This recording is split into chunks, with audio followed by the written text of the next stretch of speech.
Hello, good evening, everyone. Welcome. Glad you're all here. Welcome to our gathering. And we will begin in just a minute as we welcome everyone in. And in the meantime, if you want, if you feel comfortable sharing this information, I invite you to say hi in the chat. Tell us who you are and where you are joining us from, so together we can create a sense of community in this room. I'll introduce myself before we turn to our distinguished speaker. My name is Rachel Beit Arie.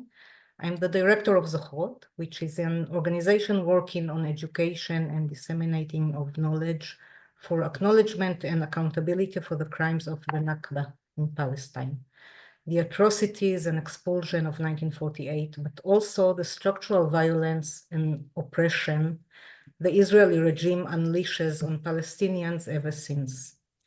We call for redress to these crimes and realizing Palestinian right of return, and we do this especially within the Zionist settler society in Palestine or Israeli society, where I also come from. Let's begin.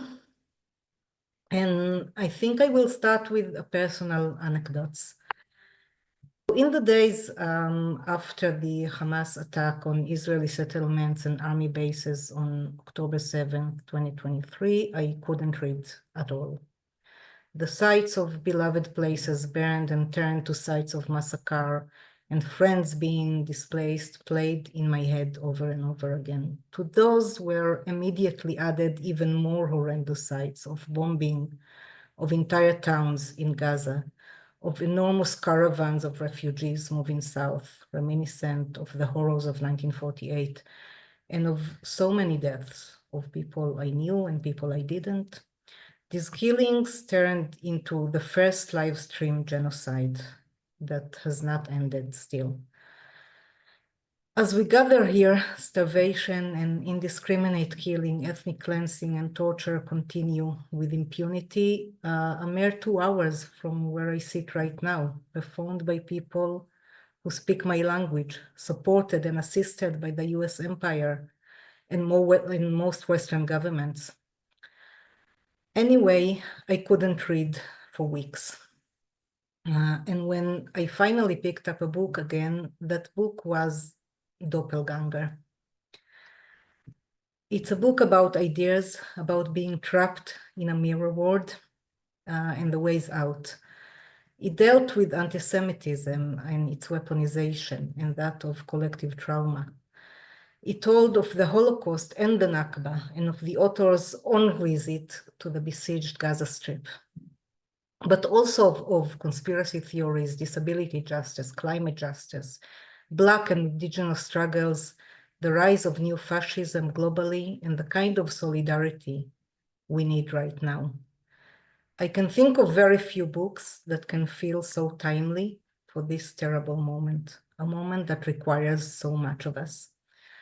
I'm incredibly honored to be in conversation tonight with the author of this book, Professor Naomi Klein.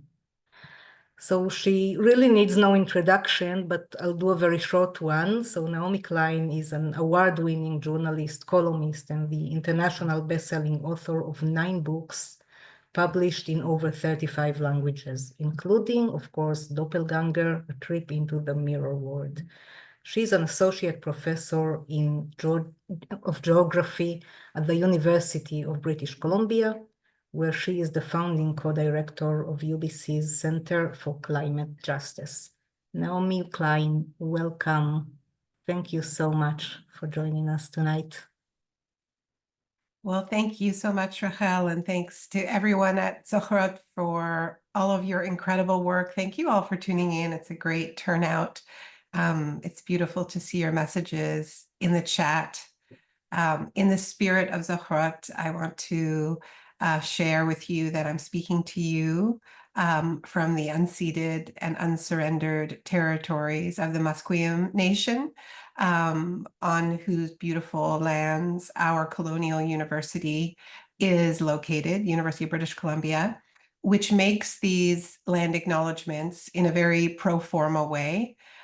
We know it's pro forma because when our liberal institutions were tested and needed to speak out against a genocide in real time, they have been silent.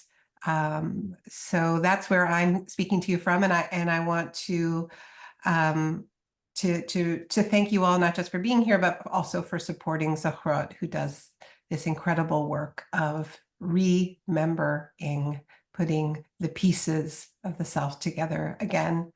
And Rachel, thank you so much for sharing that beautiful story about Doppelganger entering your mind in such a painful moment. It means so much to me that it helped you find some stability. I can think of nothing more meaningful, honestly. Thank you. Thank you so much, Naomi. It really did. So I want to talk with you about memory and remembering, as you so eloquently put it, explore what you wrote about it.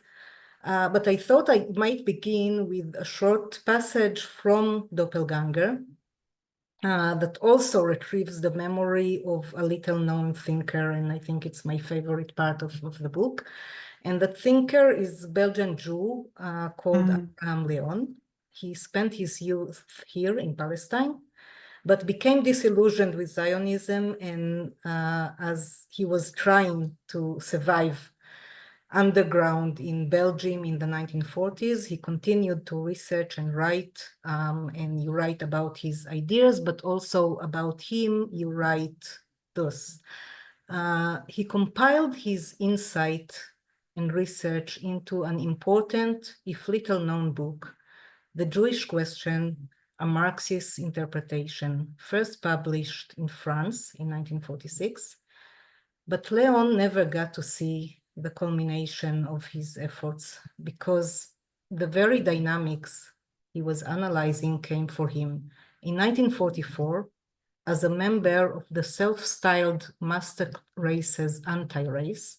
He was captured, tortured by the Gestapo, and sent to Auschwitz, where he was murdered in the gas chambers. He was 26. In this time of great picking, what moves me most in Leon's short life is his faith in ideas, even surrounded by all sides by mass slaughter.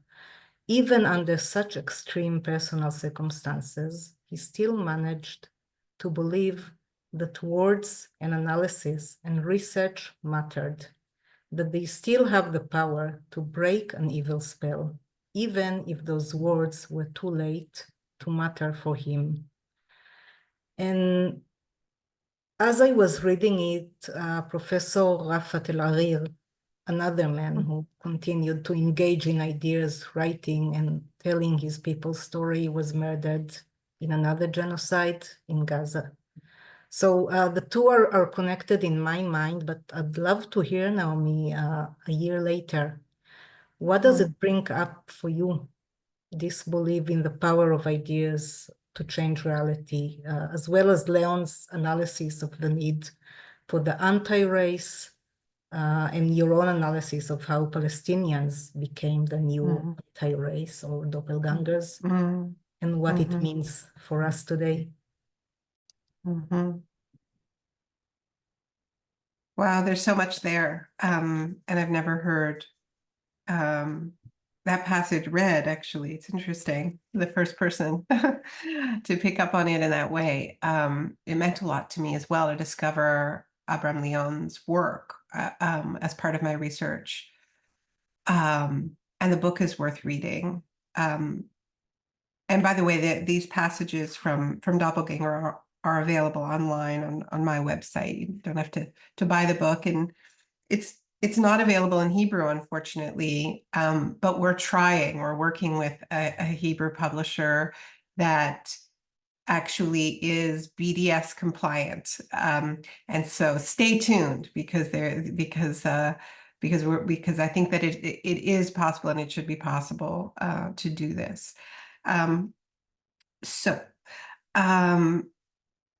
you made reference to a Yiddish word, pipicking, that I just want to explain a little bit.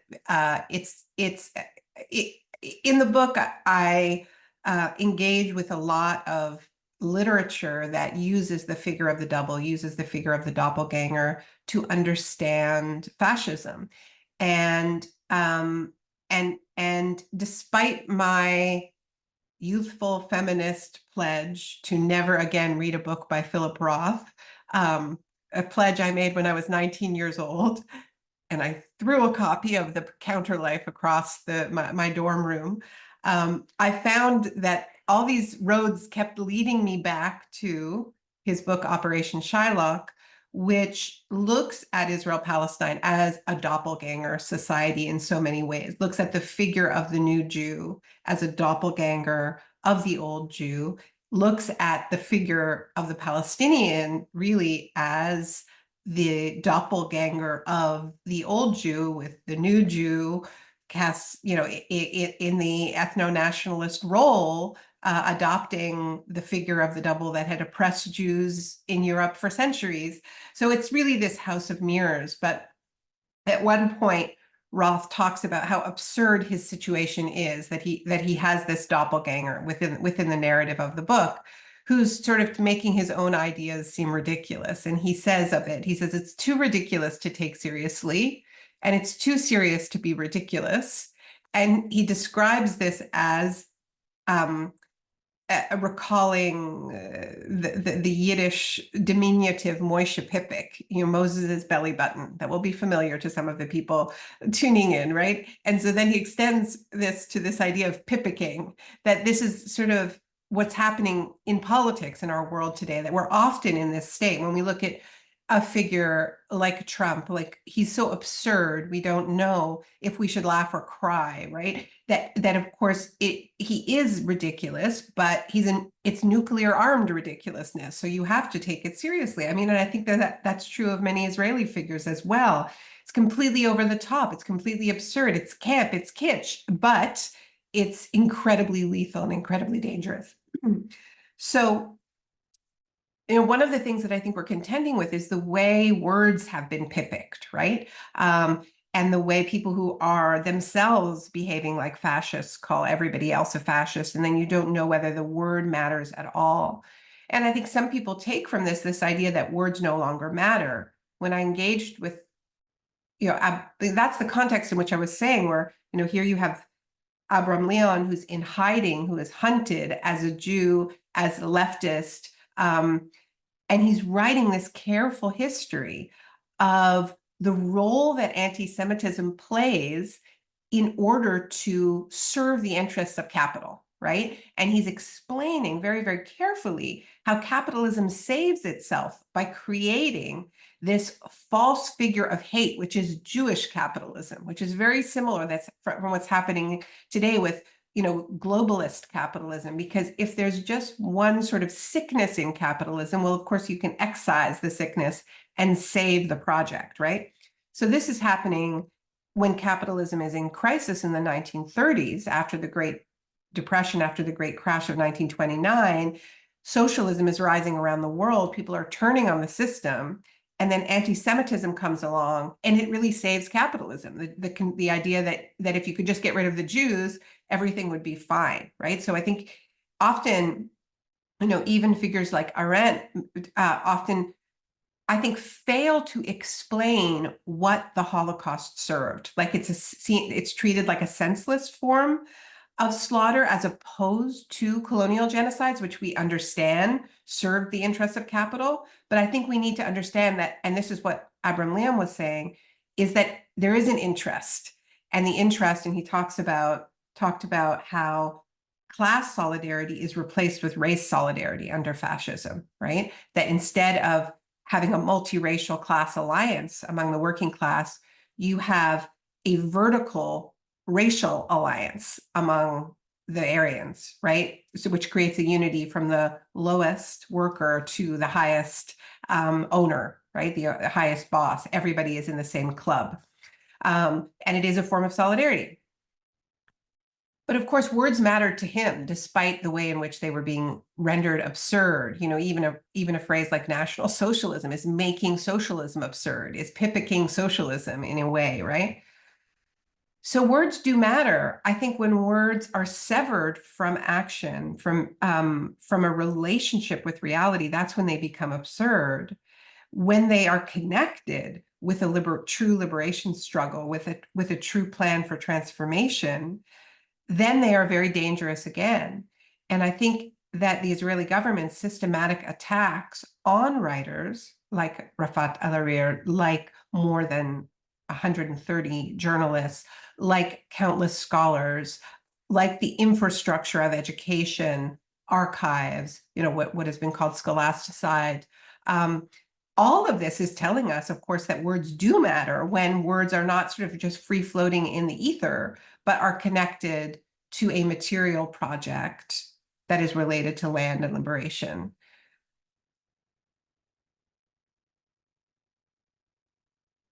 Thank you for that, Naomi. And in Doppelganger, you also write a lot about your own education. You were just talking about education in Jewish schools in Canada, and for me, it echoes, of course, my own education in Israel, in the Zionist education system. And you write about Holocaust education as something that is weaponizing our generational trauma, re-traumatizing instead of healing us. And you came back to this theme in a recent piece that you wrote about how Israel weaponizes trauma. And you referred to the trauma of October 7th and the Holocaust and how they are connected, or how we are told they are connected. And I wonder if you can elaborate a little bit on this. Yeah, I mean, it's such a huge topic. It's such a tricky topic because, of course, when you talk in this way, your words get pippicked and turned into the opposite. You know, the response to that piece in The Guardian was, you know, to screen grab something out of context and claim that, you know, Naomi Klein says that we're not allowed to grieve, when of course that is the opposite of what I believe and the opposite of what I've written. And the book, in fact, starts with the families who most directly lost loved ones on October 7th, or still have family members being held hostage, who were most vocal in rejecting the official memorializations and exploitations of their grief and their loss by the Israeli government. And, you know, as you well know, there are many Israelis who are tuning in, but people from around the world who perhaps don't know that the Netanyahu government had plans for a 1-year sort of show that they were putting on a live memorialization performance on October 7th of this year. It was supposed to be in front of thousands of Israelis in the South, and they ended up having to cancel that part of it because they were being boycotted by the kibbutzim who had been directly impacted, and so many family members forbade the government from using, you know, their children's names and photographs in this. So they ended up it ended up being shut down. So this is hard to talk about, but it's important to talk about. It's important to talk about the difference between a sort of bottom-up grief from below. We all have a right to grieve our losses, and the way states weaponize and instrumentalize grief and turn it into a collective project, and create mechanisms to transfer the individual griefs experienced by families, by communities directly impacted, and turn it into something that feels like it happened to you, even if it didn't happen to you. So in the piece that, you know, I quote a lot of scholars of memory culture who talk about how really this goes against everything we know about the most responsible ways to engage with atrocity and collective trauma. I mean, there's libraries of books that have been written about this, as I mentioned, I'm here in Canada, where there's been a genocide under our feet and an ongoing genocide against Indigenous people. And I have colleagues who are scholars at this university who are Indigenous, who have put a lot of thought into how do you do research around this without re-traumatizing people, right? And how do you engage with trauma in a way that is not going to needlessly trigger people, because that's not the goal, right? I mean, the goal is transformation. The goal is repair. And I'm always struck when I engage with this scholarship, whether it's, Black scholars like Christina Sharp, or my colleague Candace Callison, who does workshops on trauma-engaged journalism, trauma-informed journalism, that how different it is from how I grew up. And, Rachel, you're talking about your Holocaust education. I mean, nobody cared for us in terms of thinking about like how it would be to be an 8-year-old looking at a pile of shoes, or like hearing these horror stories about, things that turned out to be apocryphal about lampshades made of human skin. And it was so clear that actually the goal of it was to put us into a traumatized state, to make us feel as if what happened to many of our ancestors had happened to us personally, and to create these bodily memories that we actually didn't earn. Walk into the cattle car and here's a passport. This is as if it happened to you. And when you compare it with these other ways that that atrocities are memorialized, whether it is the enslavement of Africans, whether it is the residential school system here in Canada for Indigenous people, there's a lot more care put into this. So why is it different? And the reason it's different, I think, I've come to the conclusion, is that it's because the trauma is instrumentalized. It's a plot point in a larger story. You're not actually staying with the trauma. You're using it as part of a larger argument for why Jews get an ethno-state that violates international law, to put it as bluntly as possible. And the longer that we get, the further away we get from the cataclysm of the Holocaust, the more desperate these attempts become to transfer the trauma into a new generation. I'm from Montreal. And I remember the moment when the Bronfmans launched Birthright, and it was actually very explicitly out of this sense of fear that that Holocaust, that the generation of direct survivors was dying out, that they were worried that a new generation was coming up that was insufficiently traumatized, was insufficiently afraid, and therefore less bonded with the state of Israel. It's happening right around the Second Intifada. And so I think we have to understand, and I think this is very relevant to your work at Zochrot, which is, it's another kind of tour, another kind of memory making in response to these, March of the Livings, Birthrights that tell such a selective version of history. But it isn't just history; it's this re-traumatization. So the piece I wrote about October 7th was a way into this, because what I realized was happening with a lot of these, the tourism industry that was bringing North American and European Jews to kibbutzim that had been sites of atrocities on October 7th, or to the site of the Nova Music Festival. They were following these grooves set in by the Birthright, by March of the Living, and in fact, some of them are packaged as a 2-for-1. First you go to Auschwitz, then you go to Kibbutz Be'eri. It's like it's a single project, and it has happened very quickly. There are these 360,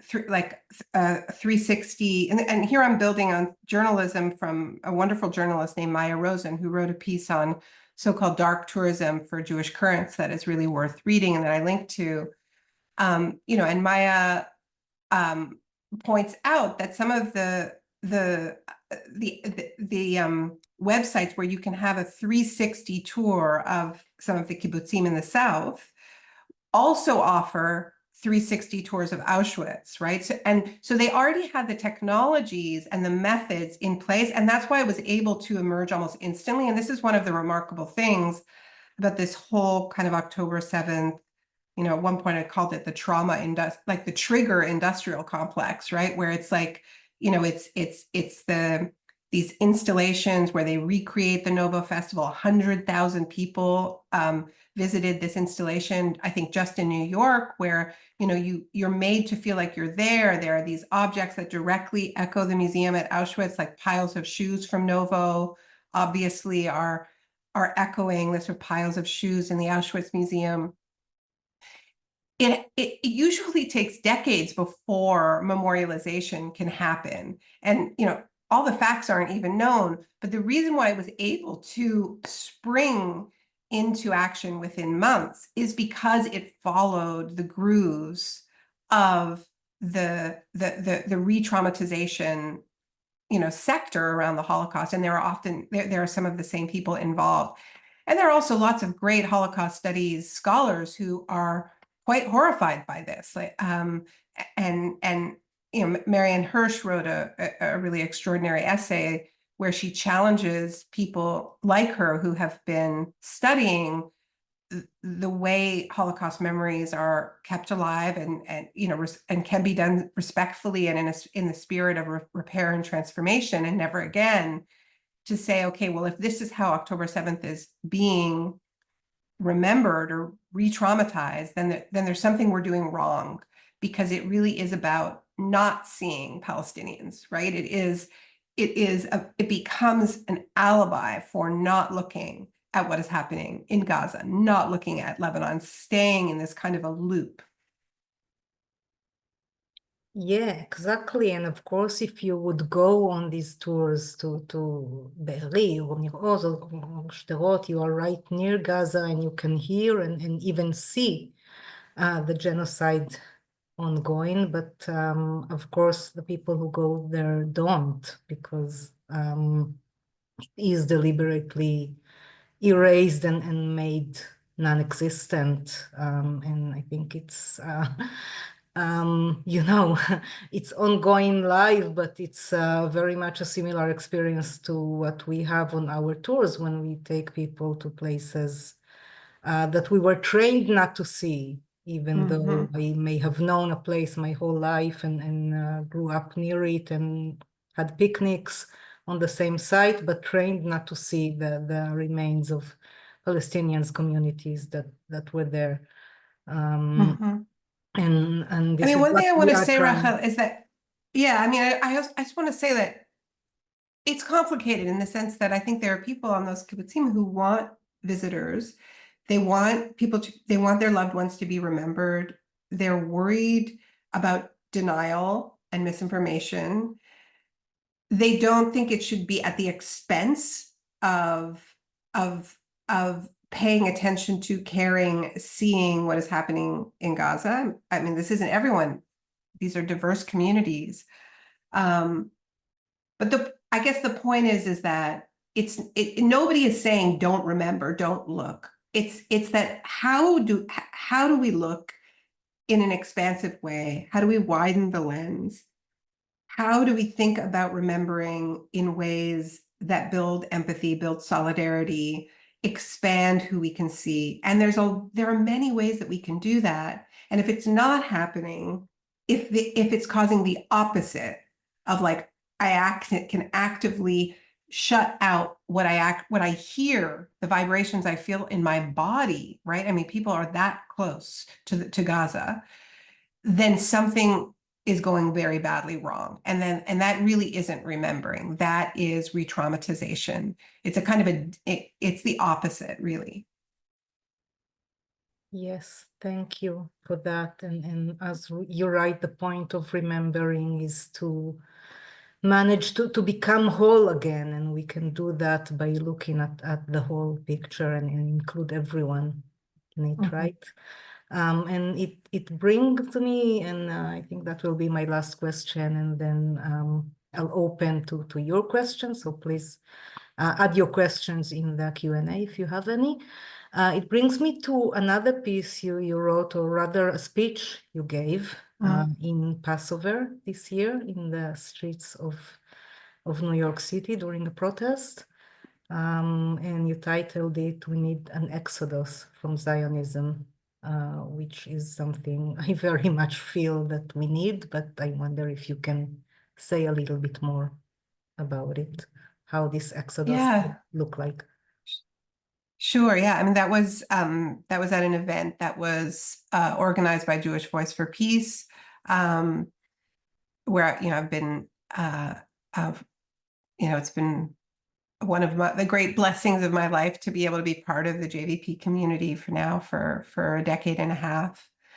And as Passover was approaching, I think many of us were trying to understand, how are we going to mark this holiday in this moment? It just felt impossible and important to figure out a different way to think about what a Seder could be.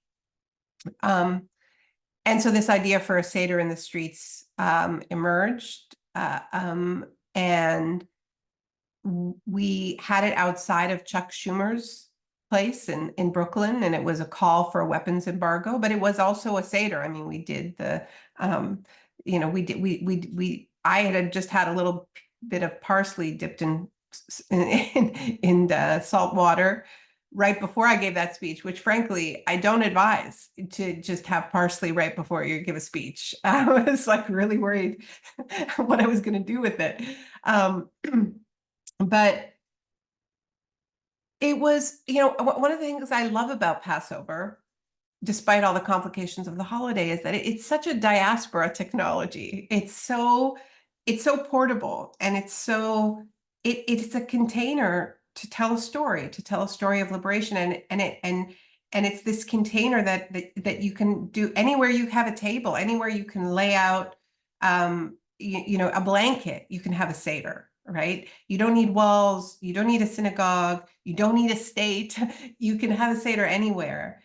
And so that's where I had this idea of this speech framed as like really engaging with the story at the center, with the story of Exodus, and all the ways that that Jewish values were being betrayed in defense of an ethno-nationalist state. And even in that very moment, it was sort of the peak moment of the encampments in New York City at Columbia and NYU.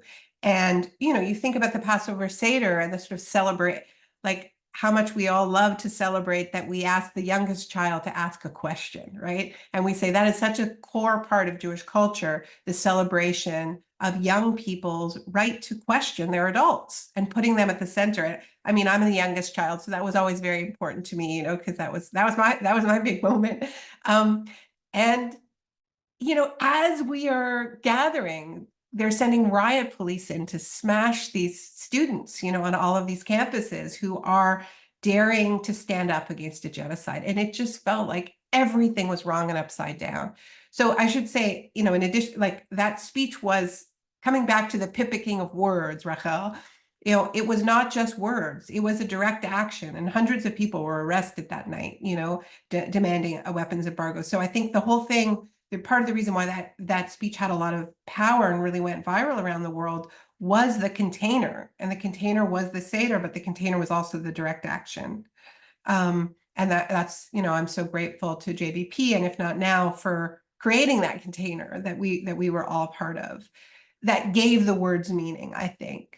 But the Exodus is an invitation, and I think that there's a lot happening now around where a lot of people are realizing that the stories they grew up with were either lies or such partial truths that they may as well have been lies, and are looking for a way out. And so, an Exodus is an invitation. An Exodus is saying, you don't have to be stuck there. Like, we can go somewhere else, and we can go there together. And I think that that's important because we also do, frankly, have a problem where there's now, like, you have to already be an anti-Zionist before you're welcome in a space.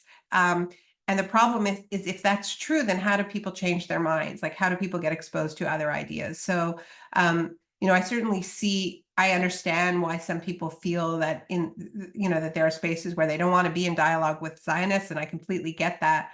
But for me, as a Jewish person, and who's been part of this movement for a long time and didn't always think this way, I'm not like I'm interested in talking to my 19-year-old self that didn't already know what I knew now, or my 25-year-old self or my 35, like we're a work in progress. This is something else doppelgangers teach us, is that there are many versions of us throughout our lives. So yeah, I think part of why that speech resonated was because an exodus is welcome to anyone. It's an off-ramp. If that makes sense. It makes total sense, and I appreciated so much that you also wrote about Zochrot, and it's amazing when you see someone from the outside defines the work that I do, that we do here better than I can, as remembering, because Zochrot means remembering in Hebrew, so gathering the broken pieces back together. It brings to my mind also the work of Palestinian scholar Nadra Shalhoub-Gaborkian, who's of course was persecuted in Israel for speaking the truth, and her research on ashla, which is an Arabic word meaning body part, in the metaphorical sense of chipping Palestine itself into smaller and smaller pieces, but also in the last year, especially in a very literal sense of seeing people actually gathering the parts of their loved ones that were torn apart. And this work that we need to do to become whole again, right? Yeah, I mean, Nara Kevorkian's work, I think, is so central. And if people haven't read her writing or speaking on Eshlei, I really encourage people to look it up. She was on Makdisi Street talking about it, and then she wrote an essay, and there's been, an online sort of debate with different people responding. I'm teaching it in a course that I'm designing right now for next semester. And I think that this really relates to the dismembering of history that we've been talking about. It isn't only about re-traumatization and that is a plot point. It's also that the Holocaust gets lifted out of history, right? All of the forbiddings of comparison, right? That you're not like allowed to put the Holocaust in conversation with colonial genocides, with the Armenian genocide, with the genocides after that. It has to be, it's like a rupture in the story of so-called Western civilization. And there's a violence to that. There's a violence to lifting this cataclysmic event out of time and space. And the whole discourse of, the ring of fire around the Holocaust, that I think I'm trying to remember who exactly coined that term, the ring of fire. I'm not positive. We'll have to check that. But the point is we've all experienced this around, like, if you compare any event to the Holocaust, that's anti-Semitic, it's minimizing, it's trivializing. Every event is in history. And I think part of what has happened this year is that many voices from the global South are no longer tolerating this. You think about this moment where the ICJ, South Africa's ICJ case is condemned by Germany.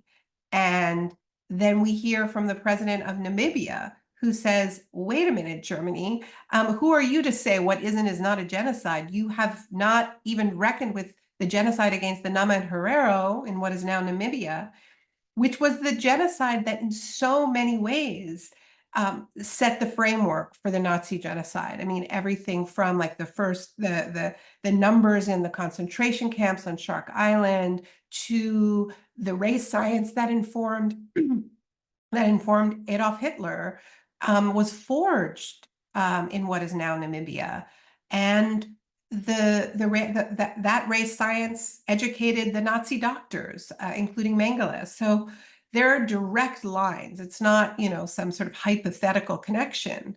And it's not like it was a long time before. I mean, we're talking about a genocide at the beginning of the 20th century. So we have to remember our own history, like literally put the Holocaust back in time and space, because I think it needed to be lifted out to justify Zionism. And part of this remembering is putting our own history back in conversation with other histories of genocide, understanding that we can hold on to distinctiveness without clinging to exceptionalism. Thank you so much for this, Naomi. Well said. I think I can talk with you for hours more, but we are running out of time, so I'll turn to some of your questions. Juan, my colleague, can you expand on how memory, particularly for Israelis and Jews, can be used as a resistance tool? Well, I think I think we probably have people on this call who don't know that much about the work of Zochrot, some of whom may have just seen something on Instagram or things.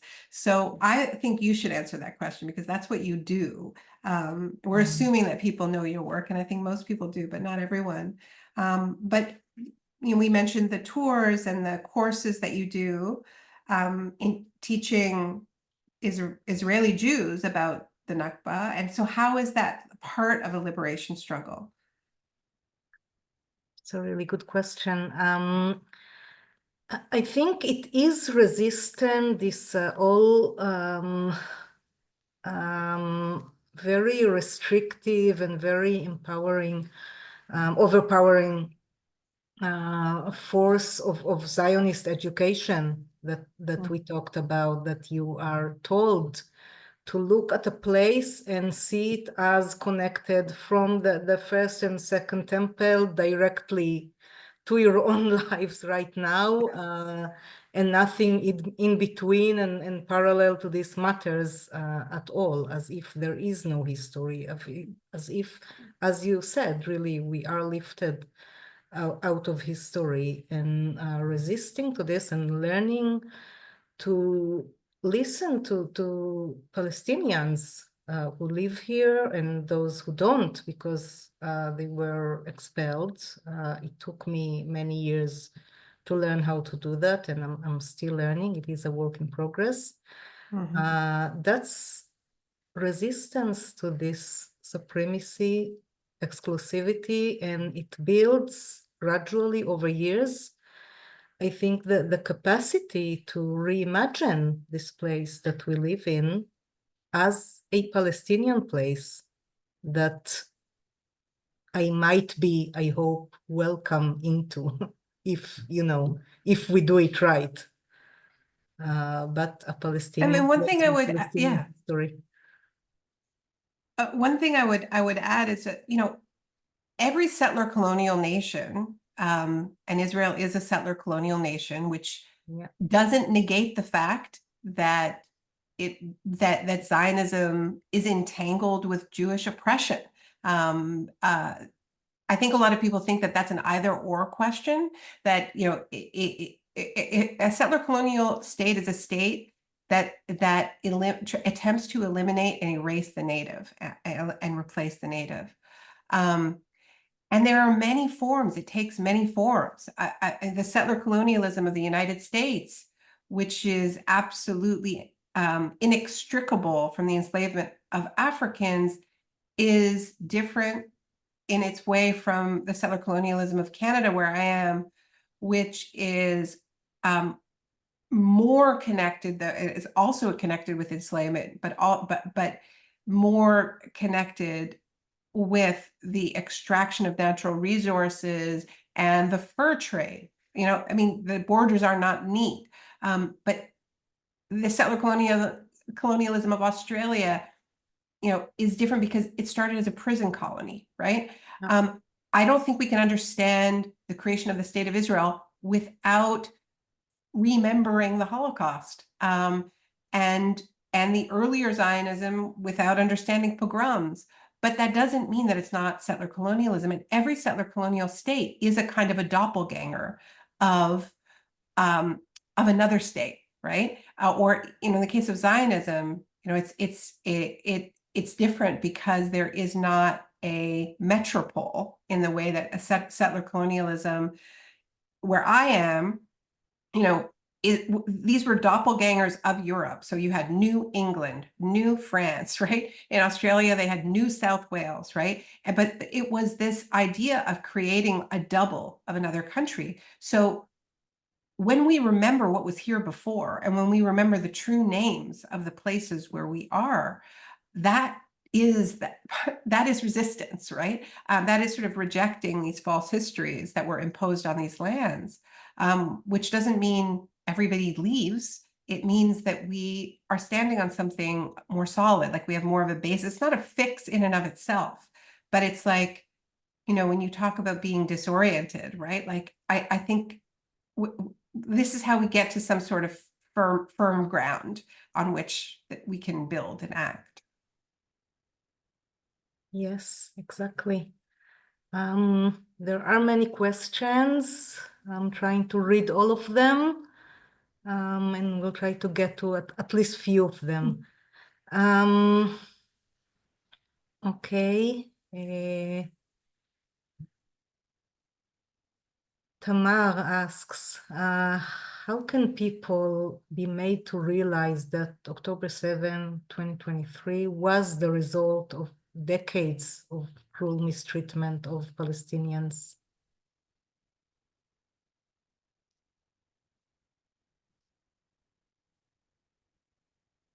I think there is a change, and I'm seeing this in some of the other questions as well. And there's a question saying, you know, if genocide doesn't make people question Zionism, what will?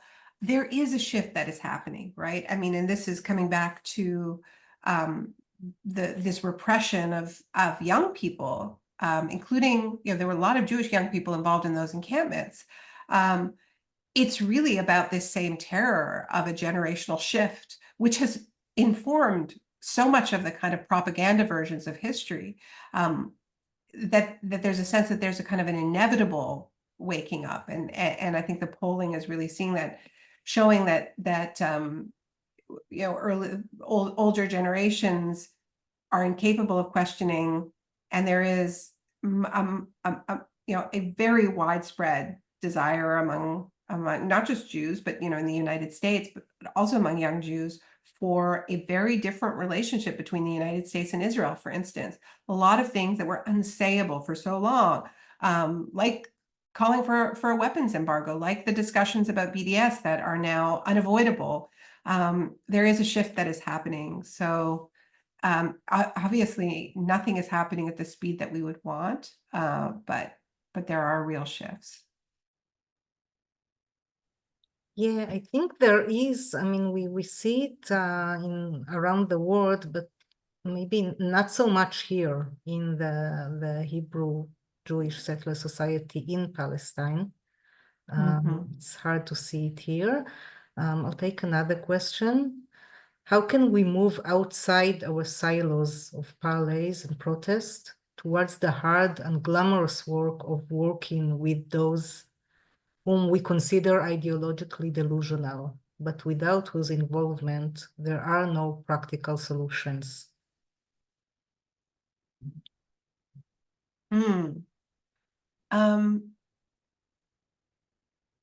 It's a good question. I mean, I think, and this is what I'm sort of trying to get at with this, with the Exodus as a kind of an invitation.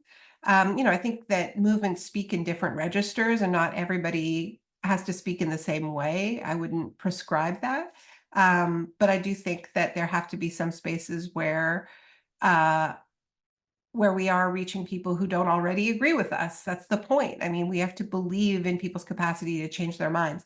I would push back a little bit, like, I wouldn't start with the people who are most delusional. I mean, I have these conversations around climate change, where some people think like, oh, you have to go win an argument with the hardest core denier, when in fact, most people are in the middle. Most people are not that invested. And that's where the work is, right? I mean, I think that there is work, within our own ranks in terms of clarifying what the values are, the vision is. Even though we may agree on the basics, that doesn't mean that we don't still have work to do, right? On the basis of where we do agree. So we need to push ourselves further with the people where we have a basis of unity and agreement. And we need these spaces where we're reaching people who may be open, and we're not sort of creating purity tests for those conversations, right? I think the film Israelism did so much good work and is still doing so much good work precisely because it's a film where you see people change their minds. It isn't a film for the sort of hardcore already there. And it's been frustrating because it's the people who most need to see it. Those institutions realize that, like, they're not having screenings at Hillel on my campus, but it would be great if they did. And I think having tools like that, and just the appetite for that film, I think really, it's been global, it's everywhere. So shout out to our friends who made Israelism, because I think that that's the kind of tool, right? I've always, my mom was a documentary filmmaker, and I grew up with this experience of people watching a documentary and sort of having these emotional kind of consciousness raising experiences. And I think that films really can do that in a unique way. Thank you. Yeah, I agree. Okay, there's a hard question here that I'm not sure any of us can answer, but it's an anonymous participant who asked, how come testimonials of Palestinians aren't getting the same echo as that of Israelis' testimonials in the Western media?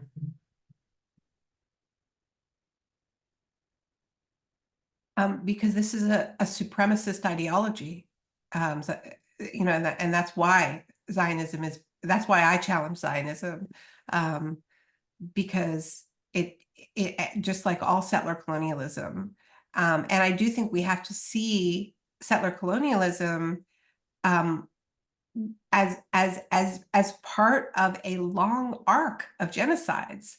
And that's why it is important to remember history and not see the Nazis as a rupture. When we say that they learned their race science from the colonists, the German colonists in what is now Namibia, or were inspired by the settler myths, the myths of the frontier. And Hitler talked about how he would treat Ukrainians like they treated the Indians in North America. The continuities are obvious, but we need to be clear on what the continuities are. They are racial supremacy. They are white, in that case, Christian supremacy, which in Israel became Jewish supremacy. And once again, we can see these common threads without flattening and saying that they're exactly the same, without erasing the parts of this story that were different. But I want to say, every story of colonialism has its different aspects, right? Like I said, Australia is a prison colony.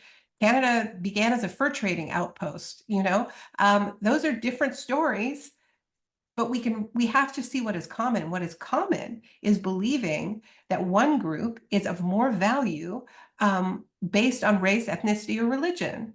And if you want to know why some stories get told and other stories don't get told, or some lives get mourned and others don't, it's the same principles. In that piece in The Guardian about October 7th, I quoted an essay by Ghassan Haj, who's Lebanese Australian, who talked about October 7th and the sort of pressure to mourn and denounce, and where he said it's not that he didn't feel grief and mourning, but he couldn't engage in the public conversations because it was a supremacist form of mourning that people were being asked to engage in that did not see the deaths of Palestinians, over many, many decades as in any way equal to those deaths.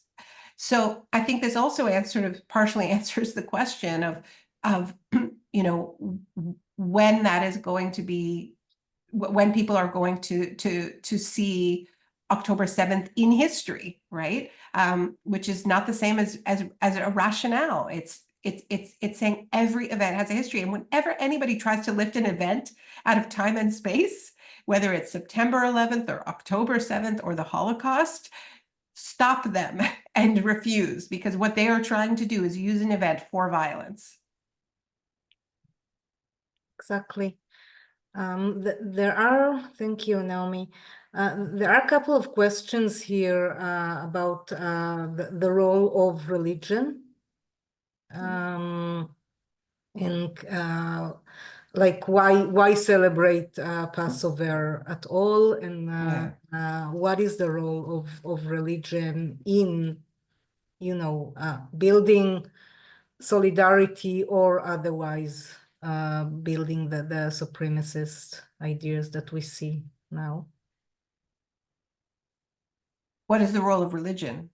Yes. Yeah, I mean, it's a great question, right? I mean, I've always struggled with this. I grew up in a Reconstructionist synagogue that made a little tweak to the text, so we weren't chosen, but chose ourselves, because of course there are these ways in which religious texts, not just Judaism, do encode supremacist ideas. And indeed, I think that part of what the moment that we're in right now, with the sort of conflagrations of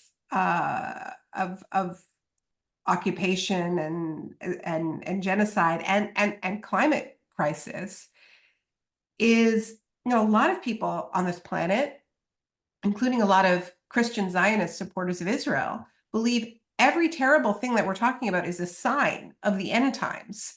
And they're actually excited about it because they believe that they, the chosen, are going to get lifted up to a palace in the sky, right? So the ways that religion, fundamentalist interpretations of religion, can do encode supremacist ideas. I mean, there are centuries of bloody evidence, millennia. So we absolutely have to understand that many people who think this way are in very high positions in the Israeli government, in very high positions in the new Trump administration, believe that this earth, this realm, is to be transcended, that salvation lies elsewhere, and that also affects how they act in this world, in the sense that they are sort of building their own fortresses, their iron domes down here. That there's a way in which those deep biblical stories then create a rationale for how we live in our gated communities down here, in this very, very divided world. So I think it's a personal choice whether people try to reinterpret and save the good parts of these religions that we can still work with, or throw them out and are something else entirely. Frankly, I go back and forth, because I think that these religions are responsible for a huge amount of horror.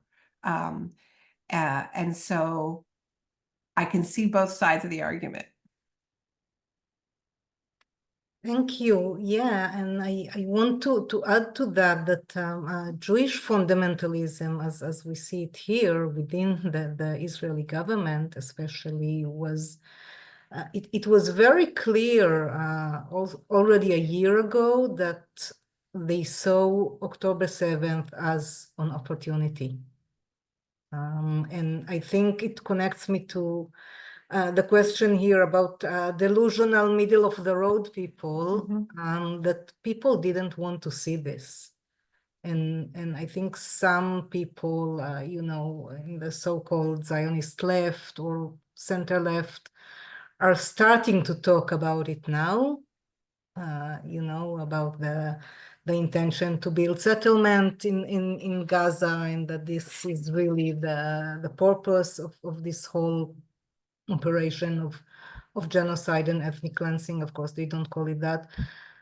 But it was very clear a year ago in people like Bezalel Smotrich's own words, and people didn't want to hear that. And you were considered a traitor if you said that then and even now.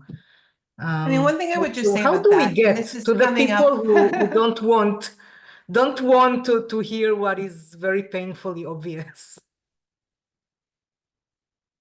Well, one thing we don't do is censor ourselves, okay? I mean, I think that we have to understand the way in which language has been kind of booby-trapped. There's no way to talk about any of this, and it's by design.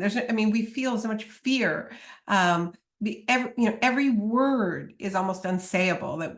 That any word with any power, you can't say apartheid, and you definitely can't say ethnic cleansing or genocide. I mean, like any word that would actually. Now we're told that colonialism is a smear. So what you realize is the goal is just to shut you up. The goal is to only be able to speak in the most meaningless generalities, and so just push past it, like to understand that you're up against a strategy. In terms of the way October 7th was exploited, I mean, this is the point of weaponizing trauma, the point of using it and turning it into, creating all these mechanisms to transfer trauma. Instead of caring for people who are traumatized, which one should do, you actually think, no, how can I spread this further to people in New York and Paris? Like, how can we make them feel they were at the Nova Music Festival? I mean, this is what has been happening. And the reason for that is to justify the genocide, is to shut down empathy. It is to keep people in a fight or flight state. So we have to understand what's happening, and we need to model being a thinking, well-oriented person who can see what's right in front of them, including the fact that October 7th was cynically exploited instantly and immediately to fulfill an agenda that was pre-existing. And we know it was pre-existing because it's in the coalition document of this government, right? No, that doesn't mean that they planned it and did it on purpose. It just means that they are what I've called disaster capitalists or opportunists. It just means that they were ready to go. And in the same way that the United States after 9/11 was ready to remake the Middle East, was ready to overthrow Saddam, there are many examples of this. So that's just paying attention. That's just comparing what people said the week before to what they did the week after. And the fact that it seems scary to say that is by design. And the more we give into that paranoia, the more isolated the few people who do speak will be, and the more easy it will be to genuinely shut them up. So, you just show some courage and think about Palestinians who've risked their lives to get videos out, to get messages out, and have paid the absolute highest price. So whatever fear we feel, we who have the luxury of safety, we just have to get past it and understand, yes, there are risks. Yes, there are some costs, but there's no comparison with the risk that Palestinians take in order just to say, we exist and here are our dead. I mean, there are barely any Palestinians left in Gaza. Journalists left in Gaza. They have been taken out one by one. So we need to amplify the people who are taking those risks.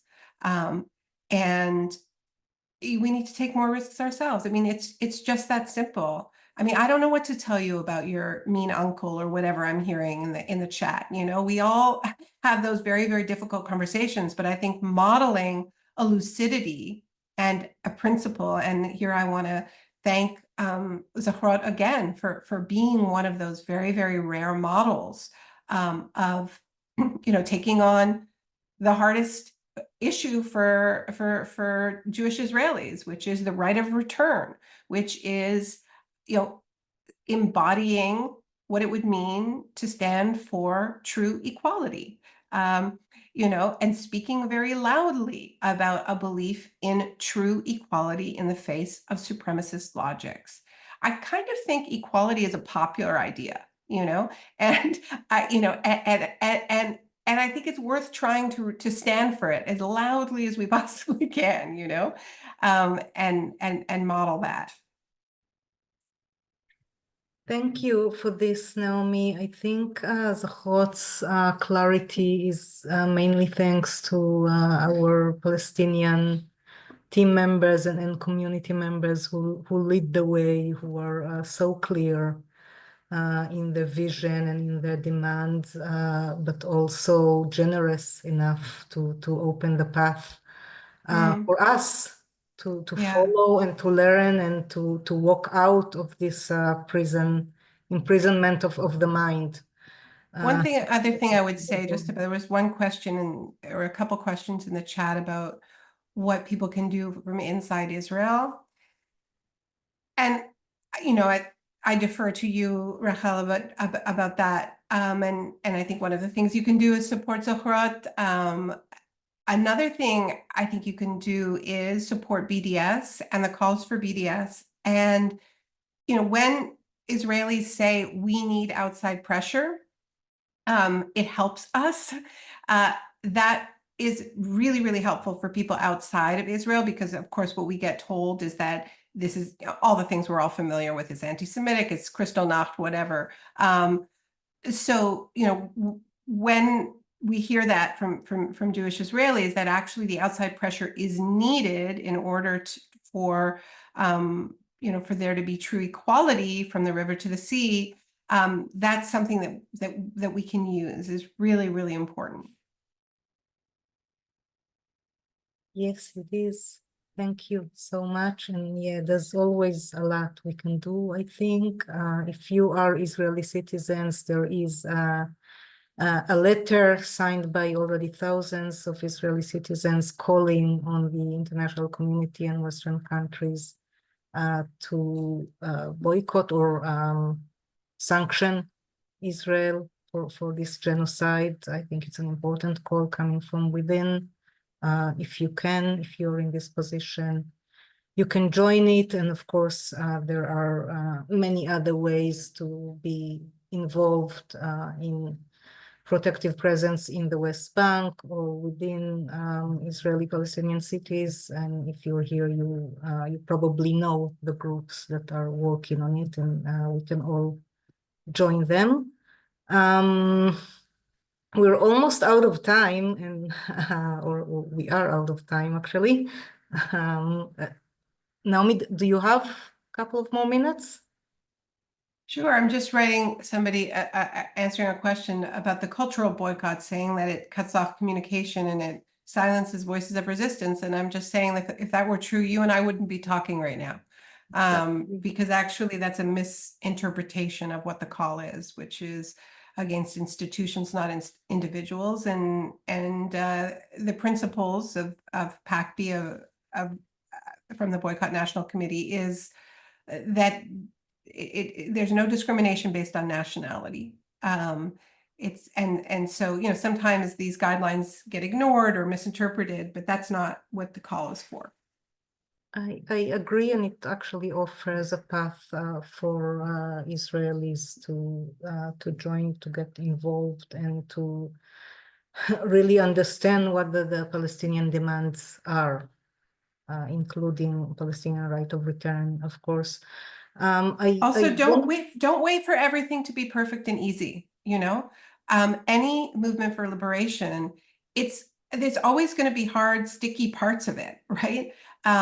And discomfort. And I sometimes feel that people are waiting for it to be absolutely perfect and comfortable before they join. And that means you never will. We have to be able to tolerate a little bit of discomfort. Yes, thank you for that. I think I will take one more question. I'm sorry that there are so many wonderful questions. And it's a question I'm not sure any of us can answer again, but I just want to put it here in our shared space. The anti-Zionist Israelis represent a small minority within their society. As Palestinians, how do we reconcile with the overwhelming reality that many Israelis dehumanize us to the point of participating in acts of genocide and killing and starvation of children? How can I find hope for peace when I know this about my Israeli neighbors? Is there really any possibility for a genuine awakening and transformation within Israeli society? If it didn't take a genocide, what will it take?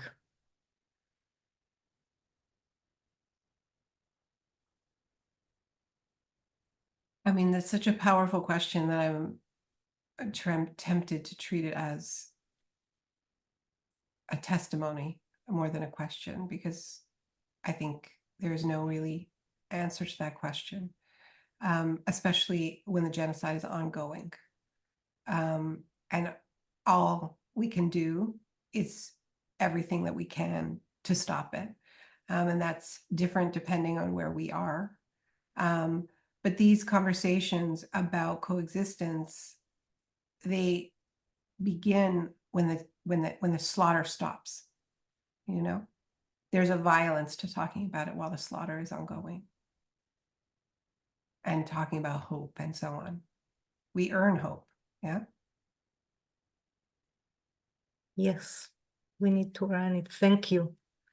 I think we will end with this, maybe not the most hopeful note, but we are in a time of genocide and we have work to do. And I think we got a lot of ideas this evenings and directions of how to keep going, keep pushing. And thank you so much for all of this, Naomi. Thank you all for participating in all these great questions and comments. And thank you all so much. Oh my God, they're asking us about the German situation. God, there's so many good questions we're not getting to. We have to do this again.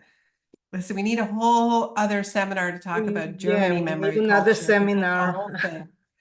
Yeah, you want to say something about the German situation? What I always say when I talk to Germans virtually, because I won't go there at the moment, it's just too wild. But I think that we used to think that they had learned from history, but it turns out that they're the perennial bad student.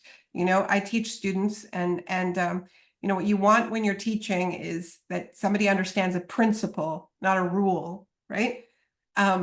And I think what happened with Germans is that they learned a rule, but they missed the principle.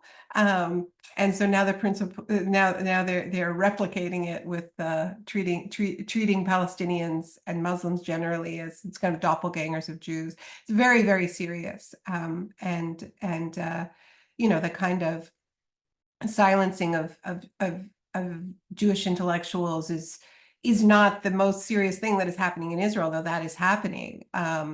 It's the fact that there is a replication and of the othering and the monsterizing and the permissibility of really treating Palestinians, Arabs, and Muslims as lesser beings in Germany right now. And they have not learned the lessons of history. And they did not learn it because they did not learn the principle, because they treated the Holocaust like a rupture instead of a continuity. Thank you again, Naomi Klein, for helping us waddle through these complexes. And see you all next time. Thank you. Good evening. Thank you.